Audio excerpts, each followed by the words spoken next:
Բարև ձեզ սիրելի հայրենակիցներ, ողջունում եմ ձեզ Համայնայության մայրաքաղաք Երևանից։ Այսօր նոյեմբերի 17-ն է 2025 թվական։ Կխոսենք աշխարհաքաղաքական, տարածաշրջանային, ներպետական ուշագրավ թեմաներից, որոնք կներկայացնեմ իմ մեկնաբանությամբ։ Սկսենք վաղար շաբաթում տեղի ունեցած ընտրությունների արդյունքներից, որտեղ հաղթեց քաղաքացիական պայմանագրի թեկնածուն, այսինքն դե ավականու ընտրություններ, ավականու կազմը, որից արդեն իրենց թեկնածուն կդառնա խոշորացված համայնքի համայնքապետ, դա հետ կապված Նիկոլ Փաշինյանը իր խոսքն է ասել, մինչև Նիկոլ Փաշինյանի խոսքին հասնելը մենք տեսանք պայքարը գնում էր երկու ուղղություններ, երկու կողմերի միջև իշխանություն, իշխանության արբանյակ ուժ եւ ընդդիմություն ու այս պարագայում այս ընտրությունը պետքա ցույց տա, թե մենք առաջիկա խորհրդարանական ընտրություններից ինչ ենք սպասում։ Մենք ունենք մեկ Երևանի օրինակ, որտեղ իշխող քաղաքական ուժը բավարար ձայն չստացավ եւ մեկ ուրիշ ուժ ընդդիմադիր ձայները ստանալուց հետո միացավ իշխանությանը եւ Երևանում քաղաքապետ դառավ իշխանության թեկնածուն, ունենք Գյումրու տարբերակը, որ ընդդիմադիրները բոլորը համախմբվեցին, մի կողմ դրեցին բոլոր տարաձայնությունները եւ ընտրեցին ընդդիմադիր թեկնածու։ Պարբերաբար խոսել ենք այդ մասին, որ մեզ համար համասարապես անընդունելի է թե այս տարբերակը, թե այս տարբերակը։ Համարենք այսօր իշխանության թեկնածուն չհաղթեր, որ ընդդիմության թեկնածուն հաղթեր ինչ։ Սա ավելի շատ ցույց է տալիս, որ հետևողական խոսում ենք այդ մասին, որ եթե մենք չունենանք արևմտամետ նորմալ այլընտրանք, որին ժողովուրդը կհավատա, ոչ թե տանը կնստի եւ կեսից ավելին չգնաց քվեարկության,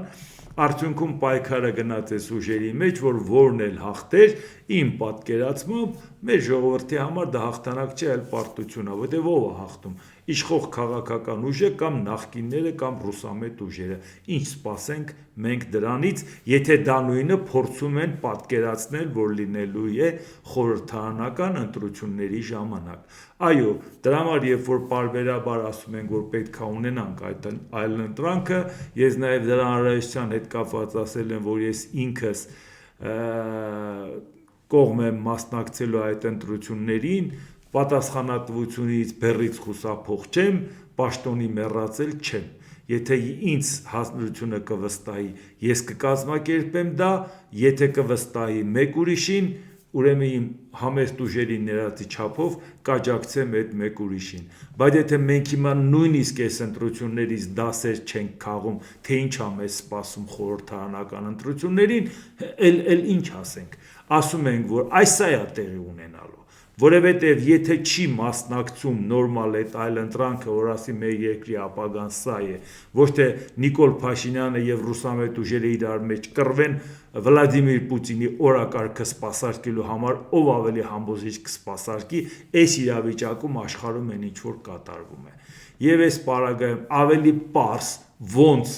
ցույց տանք, ինչքան է չարչարվենք, բացատրենք, վաղար շաբաթի ընտրություններից լավ բացատրել հնարավոր չի։ Երբ որ ռուսամետ ուժերին եւ ընդհանրապես այն ընդդիմադիրները, որ գլուխ են ջարդում, որ այսա մենք կգանք իշխանությունը կվերցնենք, քանի անգամ ինձանից դսած կլեք, որ ասել եմ իրար միանաք, երկինք թռնեք, ներքևիչնեք, իրար օգնեք, թե իրար դեմ մրցակցեք, դուք 30%-ից ավել լսարան չունեք, էլեկտորատ չունեք, ուզում եմ միլիարդները փողոցներում շախտակ, չկա տենց էլեկտորատ, որը ձեզ կընտրի։ Այսինքն դուք հիմա պայքարում եք, թե ով պետք է դափնե պսակը դնի իր գլխին, որ իր աջակցությամբ Նիկոլ Փաշինյանը հաղթեց։ 18 թվականին Սերժ Սարգսյանի, հետո 21 թվականին Սերժ Սարգսյանը արդեն մոդա չէր, շատ ծիծաղելի կլներ, որ ասեին, որ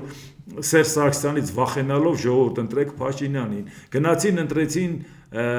դրա համար 21 թվականին պետք էր մի հատ բոբոյի կերպար, հրեշը բերեր, այդ հրեշին պրի գնային բզեին վեր կասնեին, տանեն, կոխեին, բան տանեին դուս, Քոչարանին ու այնպես չի, որ հասարակությունը նրան հրեշ չեր ընկալում, բայց եւ հարցը նա է, որ անպայման նրան հերոսացրեցին, որպեսզի նրա կողքը մարդիկ կանգնեն, ինքն էլ ասեց, դե ես չէի ուզում քաղաքականությամբ զբաղվել, բայց հիմա ստիպված զբաղվում, եթե ինձ հետ սենց եք վարվում, այսինքն պետք էր, որ նրան դաշտ մտցնել, հիմա 26 թվականի ընտրություններին արդեն Ռոբերտ Քոչարյանով վախացնելը մի քիչ տարօրինակ կլիներ, պետք է մտածել նոր ուժեր, պետք է թարմություն մտներ, որպեսզի Նիկոլ Փաշինյանը ամբողջ քարոզչությունը վաղար շաբաթի ընտրության որն էր, ժողովուրդ ջան, ընտրեք իշխանությանը, այլապես այս ռուսամետ ուժերը գալիս են, կարելի է կարծել Նիկոլ Փաշինյանից ավել ռուսամետ գոյություն ունի, բայց կարողացան չէ դա անեն, վաղը անելու են համապետական ընտրություններում, ժողովուրդ ջան,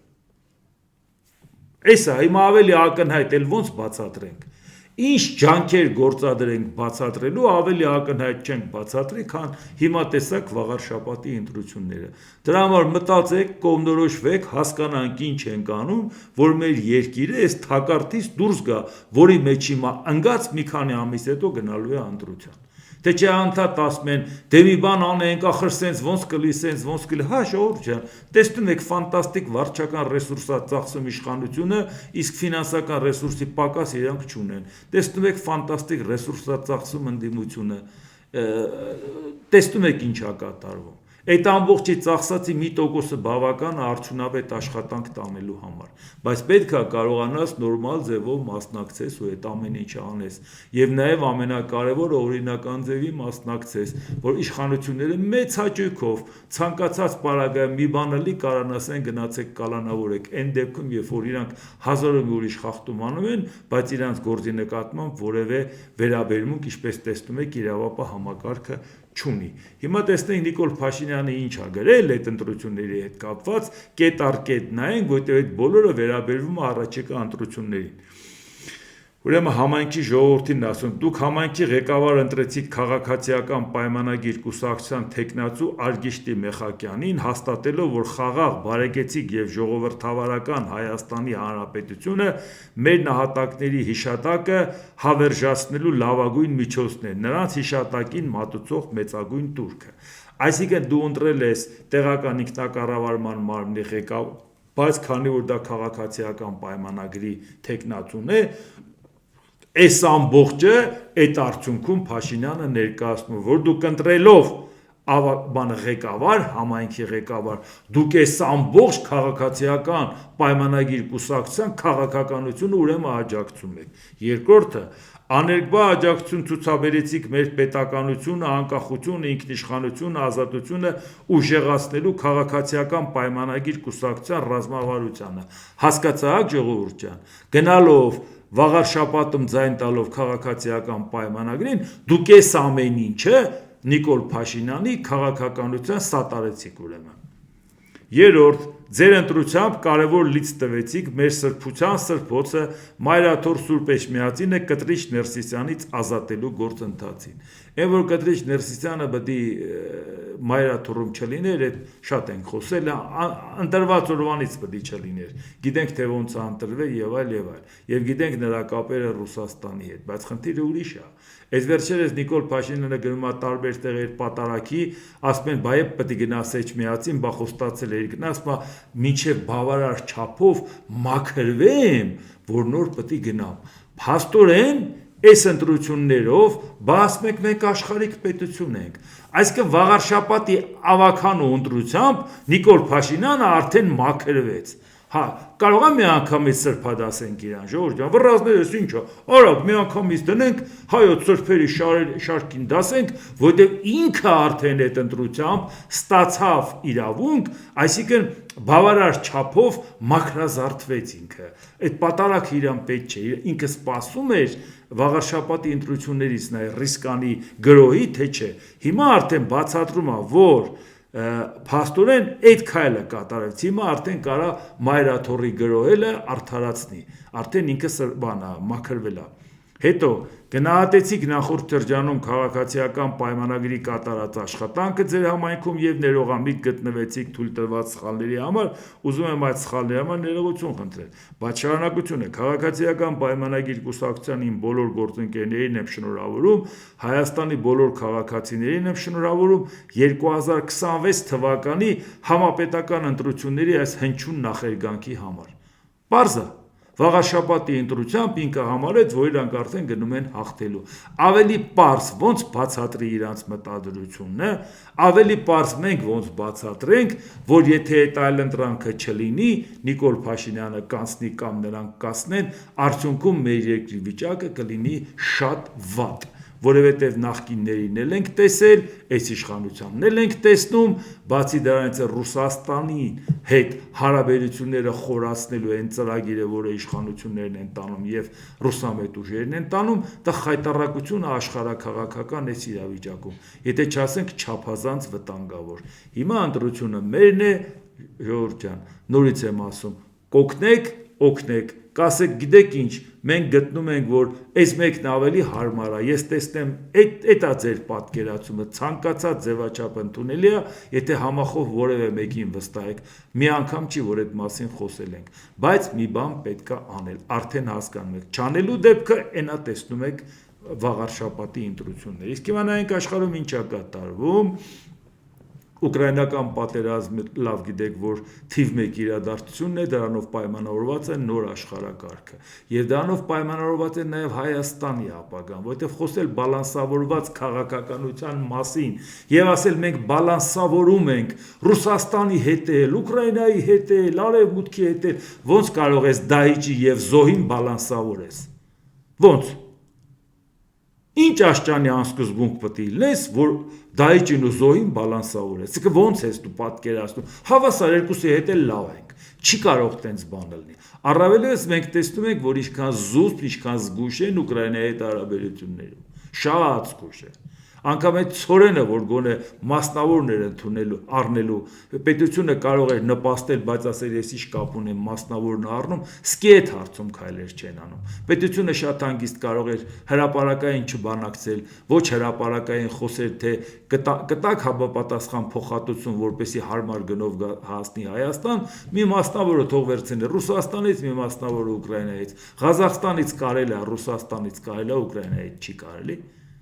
Բայց մասնավորը կբերեր, բայց պետությունը շատերը կհասկանային, որ դե առանց պետության միջամտության չէր լինի։ Ինքը կարող է ասել մենք չենք արել մասնավորն արել, բայց ցանկացած պարագայում արևմուտքը դա կգնահատեր։ Սպասենք, տեսնենք ինչ են պատրաստվում անել, ոչ թե բալանսավորված քաղաքականության անուն տան։ Հիմա նայենք, Ուկրաինայի նախագահ Վոլոդիմիր Զելենսկին Փարիզի մերձակայքում գտնվող ավիաբազայում հանդիպել է Ֆրանսիայի նախագահ Էմանուել Մակրոնի հետ։ Ֆրանսիական հոբ սարքավորումներ, այդ թվում կործանիչներ ձեռք բերելու համար համաձայնագիրը կնքելու նպատակով։ Իդեպ օդանավակայանում էլ հենց Էմանուել Մակրոնը իրան դիմավորել էր։ Երկու առաջնորդները ստորագրել են օդային պաշտպանության համաձայնագրի վերաբերյալ մտադրությունների մասին նամակ, որի ճշգրիտ բովանդակությունը չի բացահայտվել։ Համաձայնագրի նպատակն է Ֆրանսիայի առաջադեմ զենքի փորձը ներդնել Ուկրաինայի պաշտպանության ծառայության մեջ եւ հնարավորություն տալ Կիևին ձեռք բերել ռուսական ագրեսիային արձագանքելու համար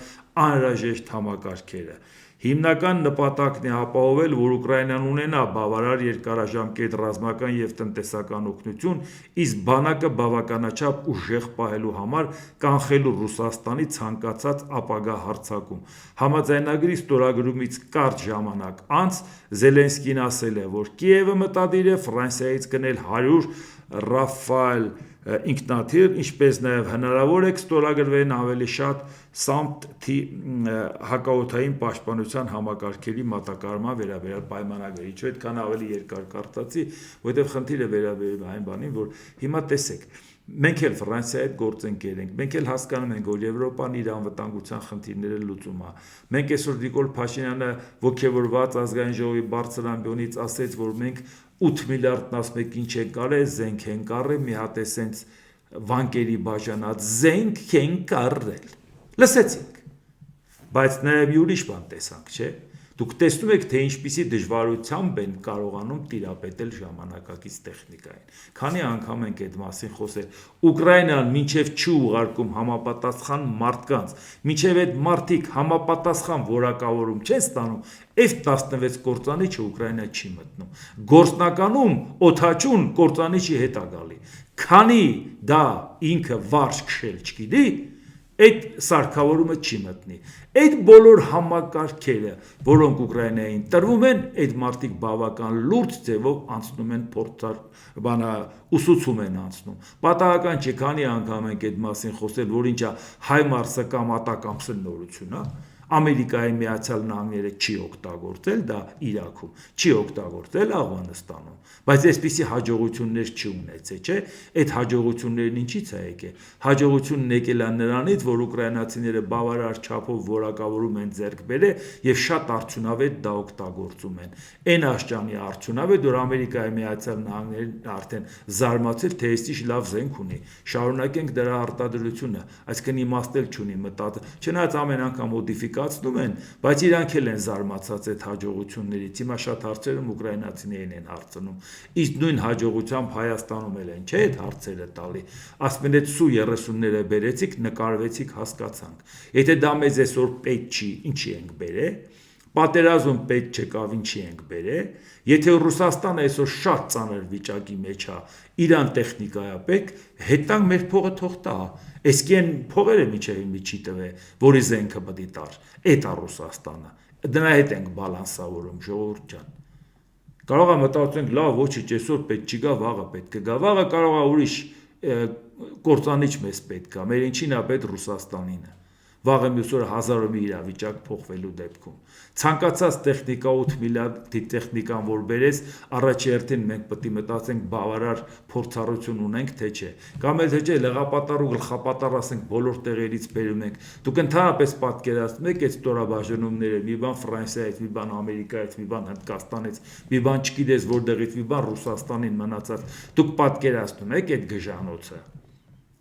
Ցանկացած տեխնիկա մեկը մեկի հետ համադրելու համար բավական լուրջ փորձառություն է պետք։ Շատ դեպքերում մարդիկ ասում են, բա ինչի է դժվար ռուսական տեխնիկայի պարագայում փորձել արևմտյանը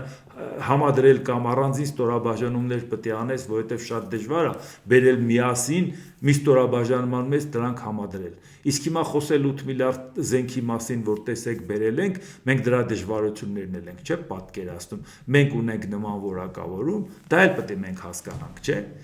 Իսկ եթե մենք դա հասկանում ենք, Ալիևն էլ է հասկանում։ Բա որ մի քանի օր առաջ ասցի Նիկոլ Փաշինյանը ազգային ժողովի բարձր ամբիոնից ասեց 8 միլիարդի զենք ենք բերել։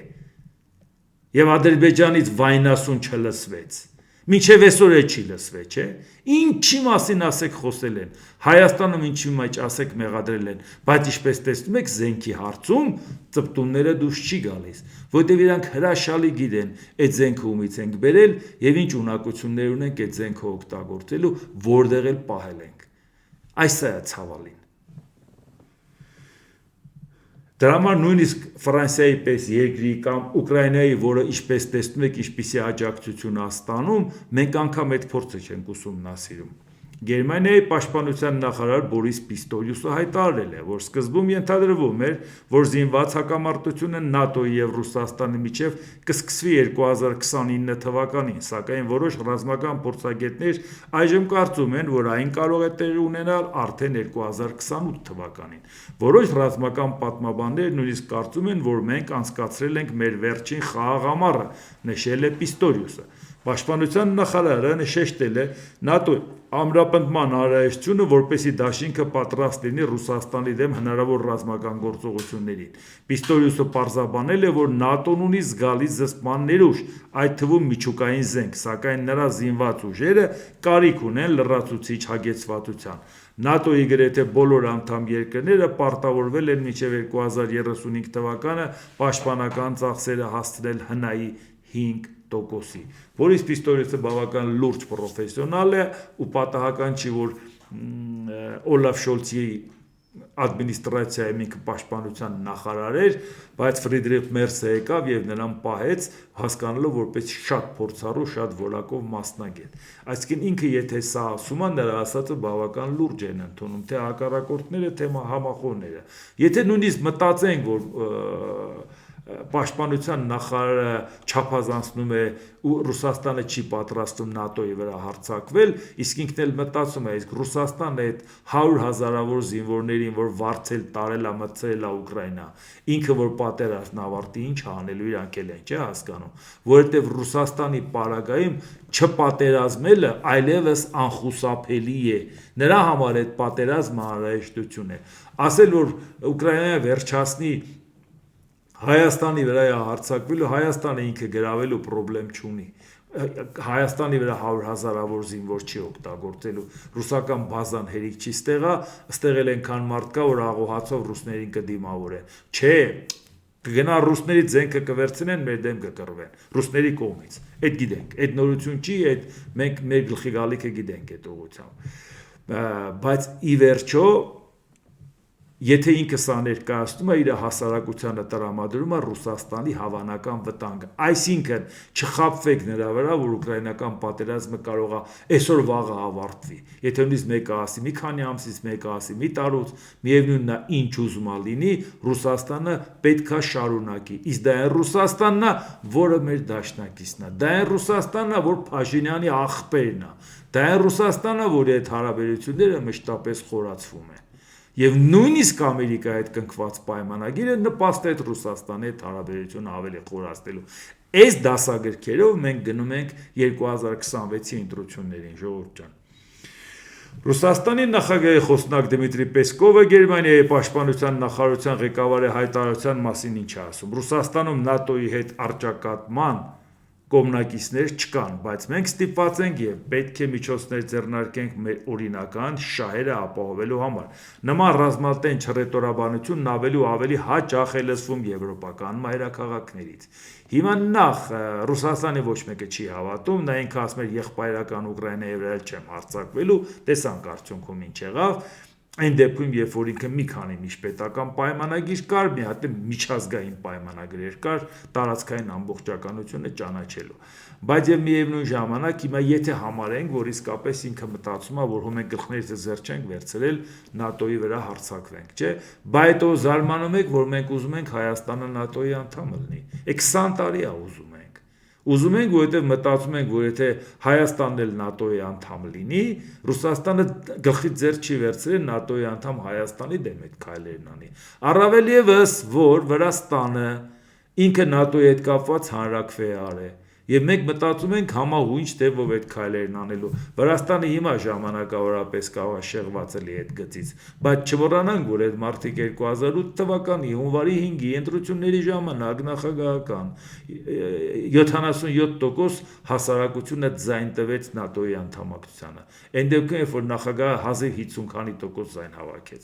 Այսինքն դա անգամ նախագահի շնորհքը չէր Սահակաշվիլու, որ ինքը այդքան ձայն ստացավ։ Դա արդեն վրաց հասարակության շնորհքներ, որին հիմա կոտրում են Ռուսաստանի տակ մտցնեն զորով, կալանավորելով, փակելով, հասարակական կազմակերպություններին օտարերկրագործակալ համարելով եւ այլ հազարոմի հարցեր։ Նույնին արձագանքել է Մարիա Զախարովան, Ռուսաստանի արտգործնախարարության պաշտոնական ներկայացուցիչը մեկնաբանել է Գերմանիայի պաշտպանության նախարար Բորիս Պիստոլյոսի հայտարարությունը։ Այժմ կասկած չկա, թե ով է ագրեսորը, հայտարարել է Զախարովան, այսինքն նկատի ունի Գերմանիային։ Ենթադրենք, որ նկատի ունենաս Գերմանիան, շատ ենք խոսել, որ ունի ամենամեծ բնակչությունը Եվրամիության եւ ամենամեծ համախառն ներքին արդյունքը, իրան պետք էր զինվել, հիմա էլ զինվում է։ Երեկ խոսում ենք Ամերիկայի կողմից ընդգծված հասցեական աջակցության համար։ Դե հիմա գնացեք բզբզեցիք, ինչ արեցիք։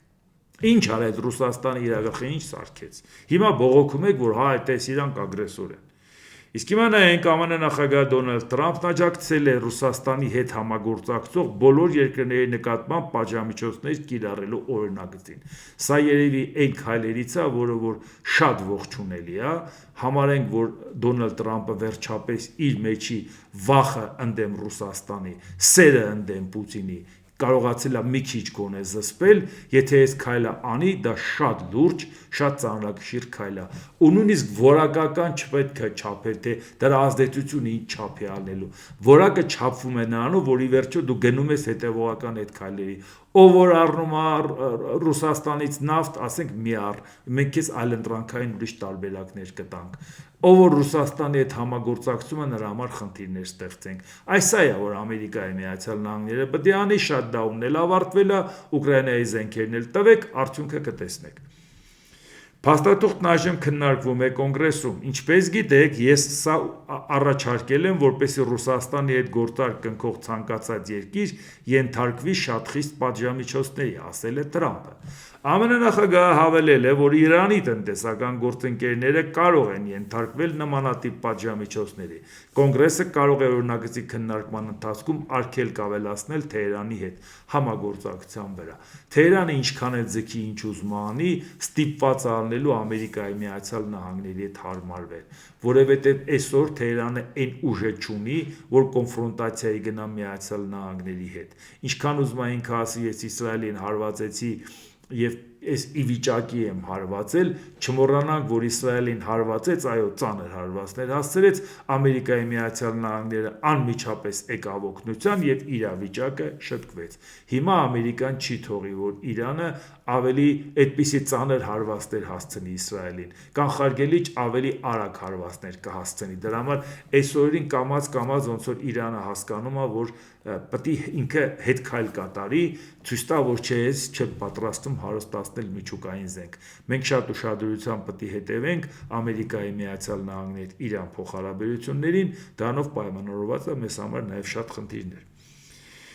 Իսկ հիմա նայենք, Դմիտրի Պեսկովը հայտարարել է, որ Կրեմլը չափազանց բացասաբար է տրամադրված Ռուսաստանի հետ բիզնեսով զբաղվող երկրների դեմ երկրորդական պատժամիջոցների հնարավոր կիրառման հարցում։ Այսինքն բացասաբար եք տրամադրված։ Բա մեծ խոսում էիք, հեսա 3 օրում Ուկրաինան գրավում ենք, մեզ զարմանում են, ասում են Եվրոպան Ուկրաինային օգնում է, լավ է անում։ Բա ինչա որոշել էր մենակ բռնացնես, թույլի հետ է, դու մենակ թույլի հետ ես կարող կռվես, հա։ Բա կռվի ի՞նչ ապատա է։ Բա ուժեղ տղեկ եք տենց։ Հա բան եք անում, ասում եք, եթե սանկցիաներ կիրառեն, մեր տնտեսությունը դրանից կծաղկի, իսկ Եվրոպան կկործանվի, որովհետև արևմուտքն է տուժում այդ սանկցիաներից։ Բա ինչ եք տենց բացասաբար վերաբերվում։ Ոգևորված ասեք շատ լավ է, հիմա մենք տեղական արտադրությունը կզարգացնենք։ Ուղի կարտադրենք, Կալաշնիկով ավտոմատ, էլ ինչ կանենք։ Էլ ինչ ունեք, լավ, ինչ է մնացել, որ ամբողջությամբ ձեր հումքով արտադրում եք։ Ասեք, կարող է կա ինչ-որ մի բան։ Հետո մի քանի հատ էլ հրտիր, ոնց կրակում եք, վախենում եք, ասեք, որտեղ եք փորձարկել ուրա անգել։ Ամբողջ համակարգերը նայում են, հետքը չեն գտնում։ Մենակ բանա Վլադիմիր Պուտինը գիտի, որ շատ հաջող փորձարկել են։ Ու իր սերը թող գաղտնի մնա։ Բայց ինչպես տեսնում եք, այլևս ոչ մեկը դրանից չի վախենում։ Եվրահանձնաժողովի նախագահ Ուրսուլա ֆոն դեր Լեյենի Եվրամիության անդամ երկրների ղեկավարներին ուղղված նամակում ասվում է. Ուկրաինային 2026-27 թվականների ֆինանսական օգնությունը պլանավորելիս Եվրոպական հանձնաժողովը ներկայումս ենթադրում է, որ ռուսական պատերազմը Ուկրաինայի դեմ պետք է ավարտվի 2026 թվականի վերջին։ Եվրահանձնաժողովի նախագահը հիշեցրել է, որ 2025 թվականի հոկտեմբերին Եվրոպական խորհուրդը պարտավորվել է բավարարել Ուկրաինայի 26-27 թվականների համար անհրաժեշտ ֆինանսավորման հրատապ կարիքները, ներառյալ ռազմական եւ պաշտպանական ջանքերը։ Այսինքն ասենք, որ այս վերլուծությունը թե հատկապես դա կավարտվի 2026 թվականի վերջին, այնպես որ դա չի, որ դա խիստ հավաստի ինֆորմացիա է, շատ բան կարող է փոխվել ու շատ արագ կարող է փոխվել, բայց դա ուղղակի վերլուծություն է, որ համարում են, որ երկու կողմն էլ Ուկրաինան զիջումների պատրաստ չի, Ռուսաստանն էլ զիջումների պատրաստ չի, բայց Ռուսաստանը չի կարողանում գրավի։ Մի քանի կիլոմետր առաջ գալ եւ ծանր հարվածներ ուտել իր թիկունքում, դա չի կարող Ռուսաստանը երկար ձգել։ Ինչքան էլ Ռուսաստանը երկար ձգում, որովհետեւ պատերազմի դադարեցնելու դեպքում չի հասկանում, թե արդյունքում ինչ է անելու, իր երկրի հետ ինչ է անելու, աշխարհի հետ ինչ է անելու։ Ու ինչպես տեսնում եք, 26-27 թվականների ֆինանսավորման հարց են Ուկրաինայի համար պլանավորում, նույնիսկ եթե պատերազմը 26 թվականին ավարտվի, իրանք նաև երկարաժամկետ պատկերացնում են Ուկրաինային աջակցությունը, որտեղ իրանք Ուկրաինայի հետ հարաբերությունը ավելի երկարաժամկետ են պատկերացնում ու անգամ չեն դնում այսպիսի խնդիր, որ Ուկրաինայի հետ կապված, այսինքն պատերազմը եթե Ռուսաստանը անգամ դադարեց, սանկցիաները հանելու են։ Իրանք գիտեն, որ Ռուսաստանի հետ բավական երկար պատերազմ պետք է պայքար լինի, արդյունքում որ Ռուսաստանը կորցնի իր դերակատարությունը։ Հիմա նայենք մի հարց էլ, Վենեսուելայի նախագահ Նիկոլաս Մադուրոն առաջարկել է երկրի նավթահանքերի մեծ մասը վերահսկողությունը հանձնել Միացյալ Նահանգներին։ Վենեսուելայի առաջնորդը ռազմական բախումից խուսափելու համար նախկինում ԱՄՆ նախագահ Դոնալդ Տրամպին առաջարկել էր, որը փաստացի Միացյալ Նահանգներին իրավունք կտար հանրապետության էներգետիկ պաշարների զգալի մասի նկատմամբ Տրամպը հրաժարվել էր բանակցություններ վարել, սակայն կողմերը լիովին չեն դադարեցրել այս հարցի շուրջ քննարկումները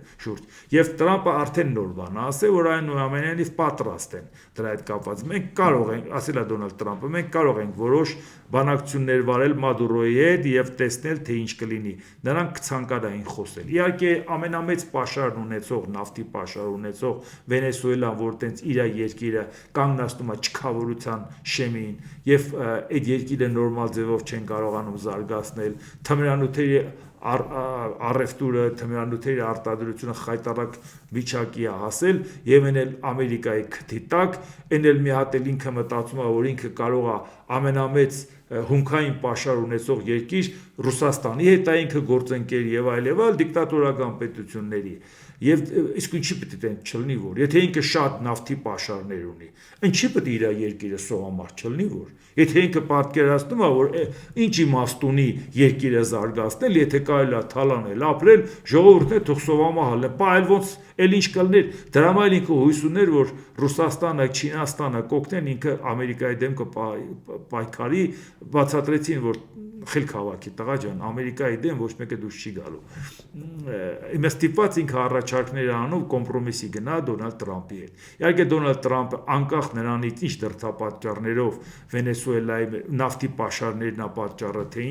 ինչ դրդապատճառներով Վենեսուելային կսանձի, համենայն դեպս դա մոլորակի համար միայն դրական կարող է լինել։ Շատ ափսոսում եմ, որ Դոնալդ Տրամպը կարող է այնքան խոսել մեկուսացման քաղաքականությունից, որ անգամ Վենեսուելան իր դեմ գլուխ բարձրացներ։ Դա հենց իր այդ զգուշավոր քաղաքականության արդյունքն է։ Հիմա եթե ինքը արդեն ակտիվ ձևով ցանկանում է այդ հարցերը կարգավորել, նույնիսկ եթե ինչ որ բաներ անգամ Եվրոպային դուրս չի գալի, ոչինչ։ Քո տարածքում եթե ի վիճակի լինես այդ խնդիրները լուծելու, թույլ չտաս, որ Ռուսաստանը քիթը խոտի, այնուամենայնիվ դա բխում է աշխարհի անվտանգության շահերից։ Վարչապետ Նիկոլ Փաշինյանն ընդունել է ԱՄՆ պետքարտուղարի տեղակալ Էլիսոն Հուքերի գլխավորած պատվիրակությանը։ Հանդիպման ընթացքում զրուցակիցները քննարկել են վարչապետ Փաշինյանի եւ նախագահ Տրամպի միջև ձեռք բերված պայմանավորվածությունների իրականացմանը, աշխատանքային խմբերի գործունեությանը, թրիփի նախագծի իրականացման եւ առաջիկա ծրագրերով հարցեր։ Իհարկե լավ է, որ Ամերիկայից եկել են քննարկում են, մենք լավ գիտենք, որ Ամերիկայի Միացյալ Նահանգները բացի շատդաունը նաեւ այնքան մեծ խնդիրների մեջ են թաղված, որ իրանք շատ արագ ձևով ըստ ժամանակացույցի այս հարցերը չեն անելու, չնայած Նիկոլ Փաշինյանը պարբերաբար ժամկետներ անջում, դա էլ հասկանալի է իրանից կախված չէ, Ամերիկան մինչև չասի չեն կարողանալու անեն, հիմա վերջերս այն հավաքի ժամանակ, որ նշեց, որ տարվա սկզբին 26 թվականի սկզբին փաստաթղթերի մասը կավարտենք, որ տարվա վերջին շինարարություն սկսենք, դա էլ այդքան այդպես չի, որ դա հաստատ լինելու է, բայց խնդիրը ուրիշ է։ Դա հենց հետո իհարկե պետքարտուղարի տեղակալը նաև այցելելու Ադրբեջան, այնպես չէ որ մենակ Հայաստան է եկել, որ ասենք այդ տեսեք, ի վերջո արդյունքում մենք թրիփի հետ կապված հույս ունենք, որ Ամերիկայի հետ գործընկեր լինենք, ոչ թե Ամերիկան ընդամենը տնտեսական ծրագրում ինչ որ ժամկետով վերցնի դա, թեկուզ մենք լինենք բաժնետեր նաև, բայց այդ ընթացքում մենք կորցնենք մեր կարևոր լծակը, որովհետև շարունակությունը նայենք, թե ինչա կատարվում։ Ադրբեջանի նախագահ Իլհամ Ալիևը Տաշկենտում Կենտրոնական Ասիայի պետությունների ղեկավարների 7-րդ խորհրդակցական հանդիպման ժամանակ ինչ է ասել. Ադրբեջանում Զանգեզուրի միջանցքի շինարարությունը մոտենում է ավարտին, վստահ եմ, որ օգոստոսին Վաշինգտոնում ձեռք բերված պայմանավորվածությունները կնպաստեն միջազգային փոխադրումների տարանցիկ հնարավորությունների ընդլայնմանը 15 միլիոն տոննա թողունակությամբ երկաթուղին կդառնա միջին միջանցքի կարևոր զարկերակ, բայց սա այդքան կարևոր չէր լինի, դա անդրադառնանք առաջի դեպք չի այդ մասին խոսում, բայց Ղազախստանի նախագահ Կասիմ Ժոմարտ Տոկաևն ինչ է ասում.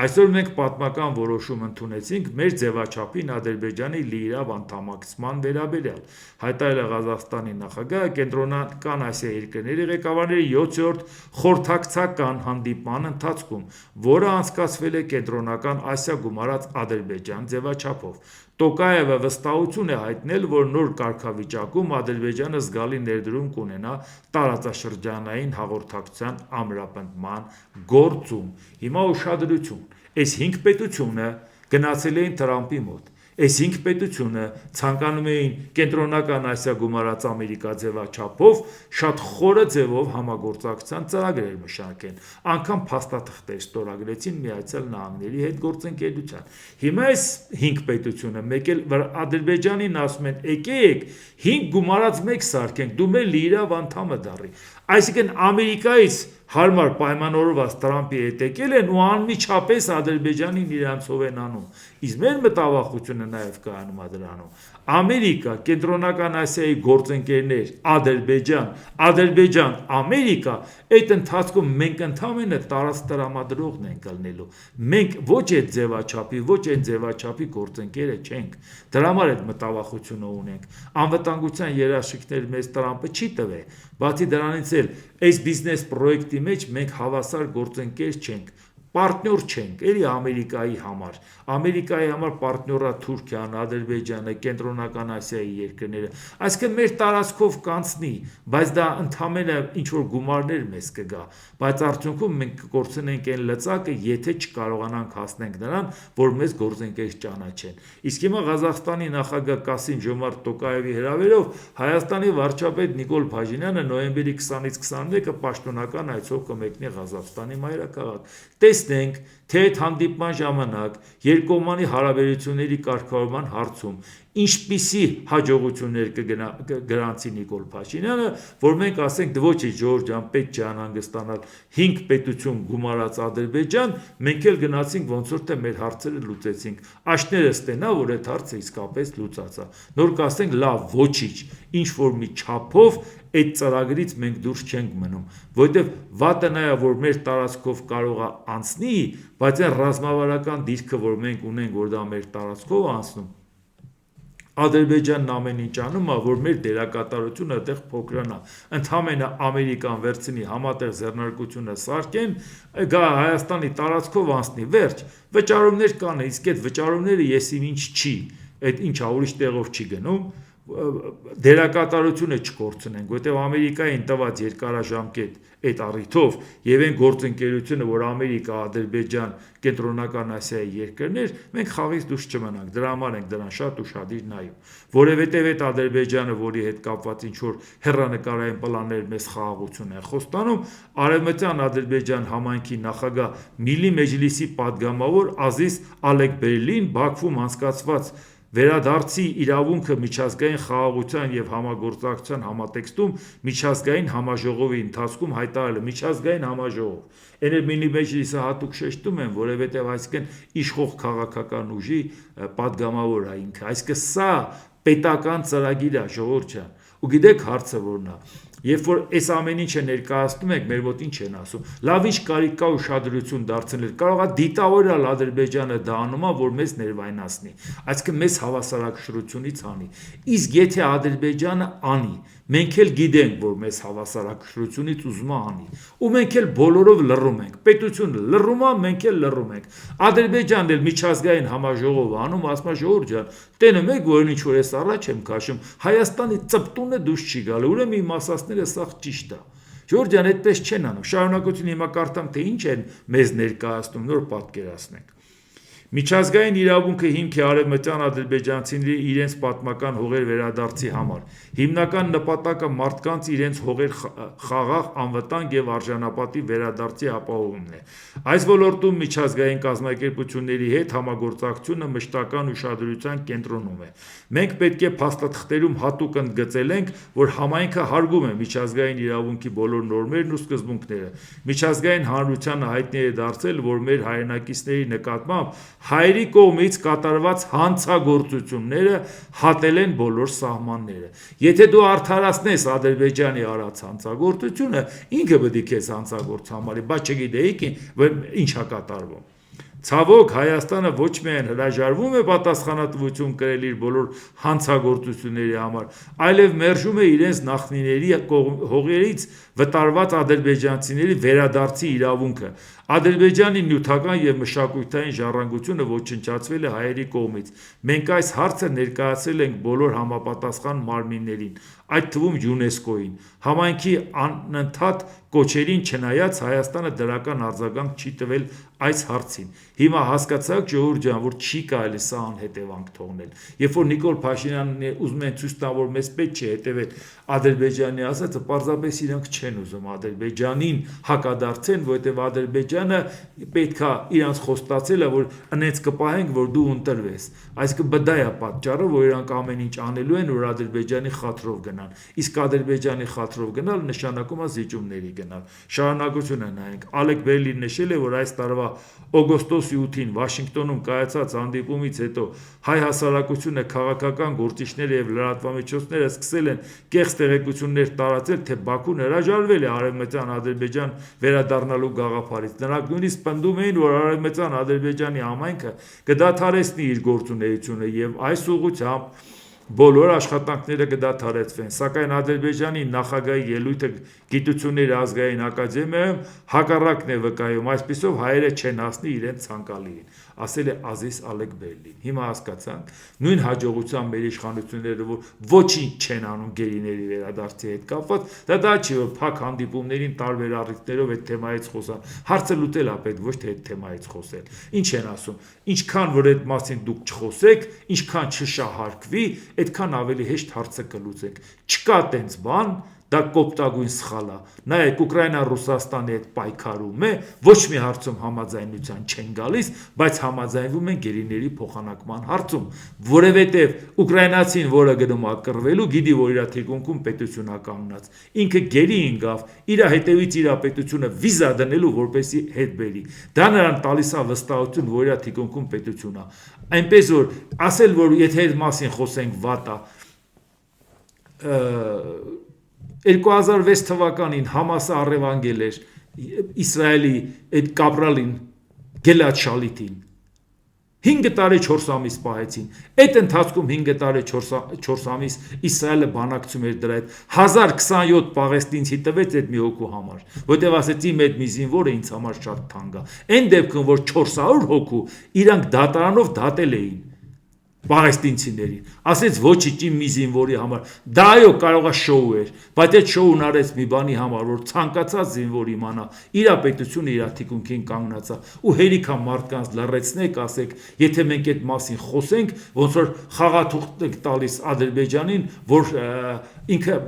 դիրքը կոշտացնի։ Ոչ, դու ամենտեղ պետք է քո շահերը պաշտպանես, որ այդ զինվորն իմանա, որ դու իր թիկունքին կանգնած ես։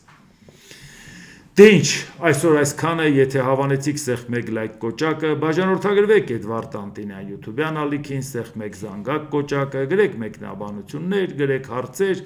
դիտեք և դատեք ինքներդ։ Շնորհակալություն։